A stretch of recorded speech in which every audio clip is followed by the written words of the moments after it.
Bismillahirrahmanirrahim. Assalamualaikum warahmatullahi wabarakatuh. Perkenalkan, nama saya Asri SPD. Saya adalah pengajar mata pelajaran Pendidikan Agama Islam dan Budi Pekerti di SMA Swasta Darul Iman, Kecamatan Lai Sumur, Kabupaten Aceh Tenggara. Saya adalah mahasiswa dalam jabatan tahun 2025 dari LPTK IAIN Takengon. Kali ini saya akan mempersembahkan video praktek pembelajaran saya yang saya laksanakan pada tanggal 9 Mei 2025 di kelas 11 dengan tema Fardu Kifayah. Selamat menyaksikan.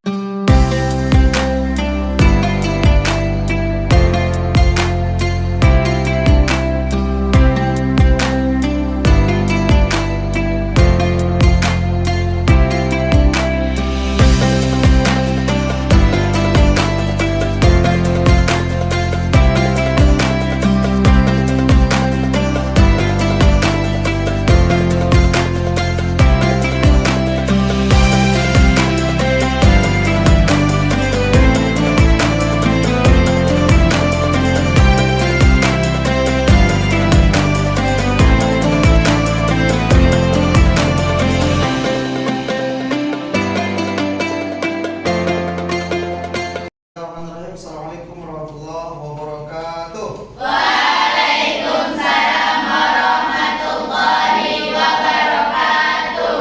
Apa kabarnya anak-anak sekalian? Alhamdulillah. Ya, sebelum kita memulai pelajaran kita hari ini, marilah kita berdoa dengan melafazkan al-basmalah. Bismillahirrahmanirrahim. Ya, kita memulai pelajaran kita hari ini. Ustadz akan mengabsen terlebih dahulu.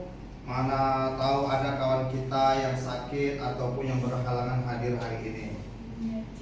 Arpa Mulyani, Mulia Arnika, yang semuanya sehat.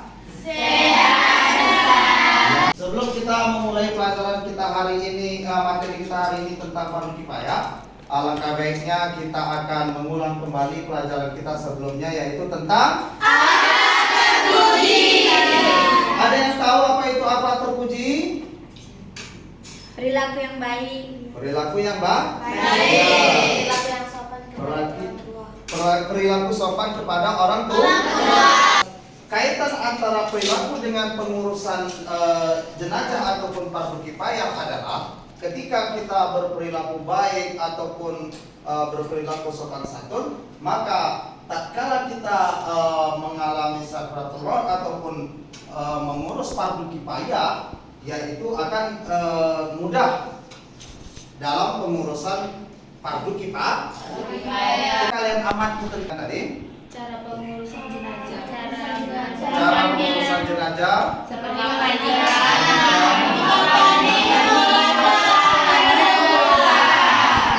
Jadi tata cara mengapani untuk jenazah laki-laki.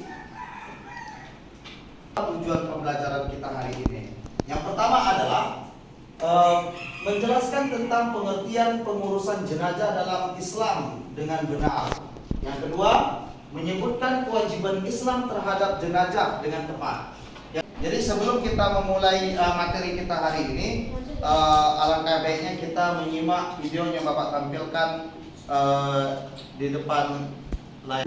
Lebih dahulu kita letakkan sehelai kain antara lutut dengan pusarnya, merupakan aurat besarnya. Yang mana jumhur ulama kan berpendapat aurat dari pusar dengan paha, yaitu madasnya dan misalnya itu ya. Jadi setelah itu baru kita mulai membuka apakah harus mungkin atau yang sesuai dengan kondisinya. Setelah itu maka yang masuk kepada pemandian kata para ulama hanya karena di beberapa daerah itu ada tempat mandi di terbuka umum sehingga semua orang bisa lihat. Seingat saya di Lombok seperti kebiasaan di beberapa daerah itu tak boleh karena mayat harus dijaga kehormatannya ya, walaupun sudah meninggal. Kita berdasar yaitu kita angkat seperti hampir digosok-gosok perutnya menikah perempuan sambil nyeram sehingga kotorannya langsung turun digosok ya sudah. Kemudian pengeluarannya sambil ditutup, nggak boleh dilihat ya, sambil tertutup dengan menggunakan sehelai kain ya. Karena kemasan tidak boleh menyentuh aurat seorang pria. Ini kita gosok-gosok mengurangi sambil kita sedang ya. Setelah kita menonton video yang ditayangkan tadi, maka ada beberapa tata cara pengurusan jenazah. Yang pertama adalah tata cara pengurusan jenazah, yaitu memandikan jenazah.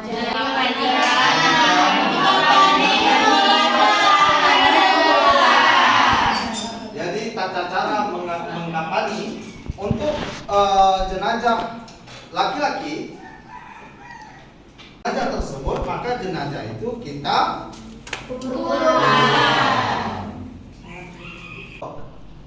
Nah, pengurusan jenazah, apabila jenazah tersebut sudah dilaksanakan dalam suatu kampung tersebut ataupun suatu daerah, dilaksanakan beberapa orang saja, maka lepas kewajiban kampung desa atau seluruh umat. Dalil tentang memandikan jenazah, Rasulullah Shallallahu Alaihi Wasallam bersabda, Inna Nabi Shallallahu Alaihi Wasallam la yaghsilul qatla Uhudin walam yusalli alaihim, rawahul Bukhari. Nah, sesungguhnya Nabi Muhammad Shallallahu Alaihi Wasallam tidak memandikan para korban perang Uhud dan tidak pula menyolatkan mereka. Kenapa? Karena mereka termasuk matinya mati syahid. Anak-anak sekalian, setelah kita mempelajari ataupun menyimak tentang pelajaran kita tentang fardu kifayah, maka Ustadz akan membagi kelompok yang dibagi 4 kelompok sesuai yang sudah kita tentukan. Nah, silakan cari kelompoknya masing-masing.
Oke, selanjutnya kita akan mempresentasikan hasil kelompoknya masing-masing. Untuk persentase pertama, silakan kelompok 1. Kelompok 1.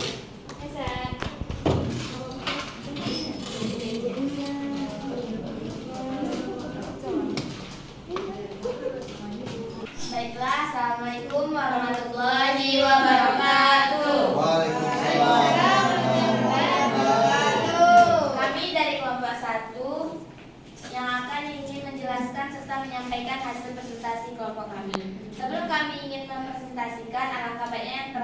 guru yang hadir pada pagi hari ini. Dan baiklah, sebelum kami mempresentasikan selanjutnya, kami akan memperkenalkan diri kami. Seperti kata pepatah mengatakan, tak kenal maka tak sayang. Maka perkenalkan diri saya Jendar Yasrian, dan di samping kanan saya Baiklah, di sini kami akan menjelaskan tentang fardu kifayah terhadap jenazah. Menurut pengertian syara, apabila kematian menimpa seorang muslim, maka hukumnya fardu kifayah bagi orang muslim yang masih hidup mengurus jenazah itu. Definisi fardu kifayah adalah idza fa'ala al-ba'du saqatal haraju 'anil baqina. Artinya, apabila dikerjakan oleh sebagian golongan, maka gugurlah dosa sebagian golongan yang lainnya. Adapun kewajiban mengurus jenazah ada 4 perkara. Yang pertama yaitu memandikan, mengkafani, mensolatkan, dan menguburkan. Sebelum kami menutup presentasi kami, adakah dari kawan-kawan semua yang ingin bertanya? Ada kelompok yang ingin bertanya? Ada. Pas? Pas. Ya, mari kita beri aplaus kepada kelompok 1.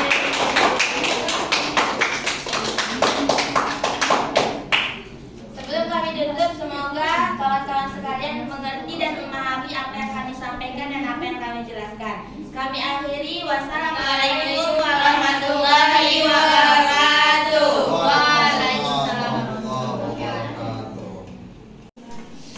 Assalamualaikum warahmatullahi wabarakatuh.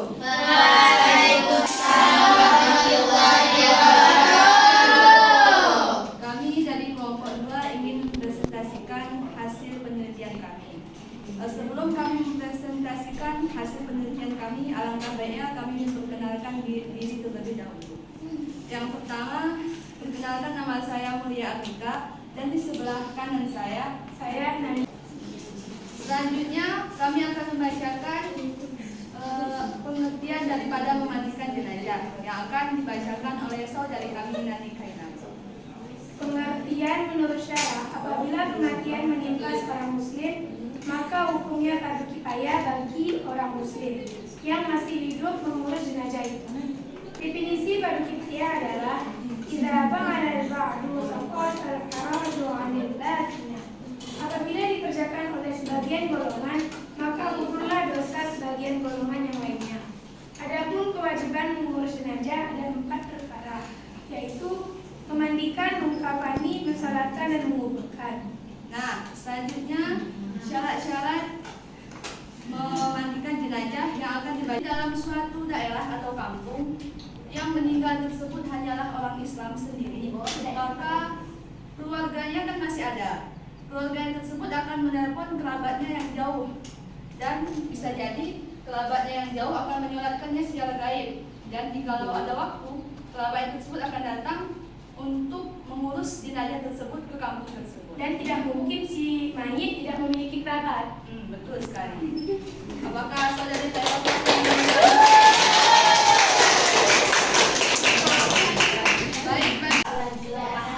Sampai di sinilah hasil presentasi kami akhiri. Wassalamualaikum warahmatullahi wabarakatuh. Anak-anak, tadi kita sudah mendengar beberapa kelompok mempresentasikan pertanyaan ataupun syarat-syarat memandikan jenazah. Yang pertama adalah muslim, yaitu apabila sudah baik. Yang kedua adalah membaca niat.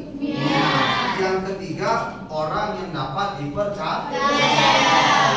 Kalau seseorang itu tidak dapat dipercaya, maka dia tidak boleh untuk memandikan si mayit. Pengurusan jenazah tersebut apabila dilaksanakan hanya beberapa orang saja, maka seluruh dosa ataupun di kampung itu sudah diwakilkan oleh beberapa orang yang sudah mengurus jenazah. Tetapi apabila tidak ada satupun yang mengurus jenazah tersebut, maka seluruh umat Islam baik di kampung di luar kampung tersebut ikut berdosa. Ada yang bisa memandu? Ya, silakan. Oke teman-teman, kita akan menyanyikan lagu Indonesia dan kita tambah semangat. 1, 2, 3. Arus satu suri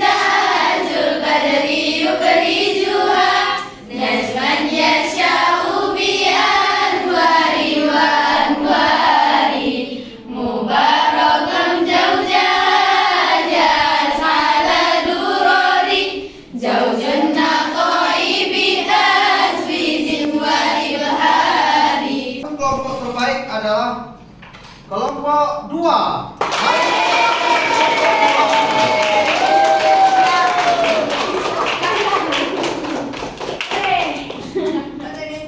Baik anak-anak sekalian, setelah kita mempelajari tentang materi fardu kifayah, maka kesimpulan dari pelajaran kita hari ini adalah yang pertama, setiap manusia yang hidup pasti akan mengalami kematian dan kematian itu akan datang secara mendadak. Kullu man 'alaihi fan. Setiap yang bernyawa itu pasti akan mati. Kemudian yang kedua adalah umat Islam hukumnya fardu kifayah untuk mengurus setiap jenazah umat Islam sepanjang jenazah tersebut dalam keadaan normal. Maka apabila jenazah tersebut matinya mati syahid, maka dia tidak wajib untuk dimandikan dan dikafan. Hari ini menyenangkan? Sudah paham?